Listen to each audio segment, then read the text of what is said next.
You are looking at Julian's pronunciation guide, where we look at how to pronounce better some of the most mispronounced words in the world, like this other curious word. But how do you say what you're looking for today?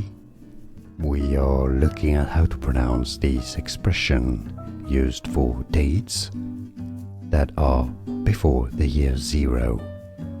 It's often just referred to as BC, as in 100 BC or 500 BC, and it means before Christ, essentially, because year 0 was the birth of Jesus Christ, BC or before Christ.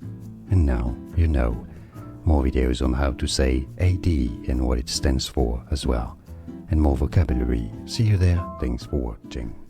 Here are more videos on how to pronounce more confusing words and names too many mispronounced. Like this video if you found it useful. I appreciate your support. I'll see you soon and thanks for watching.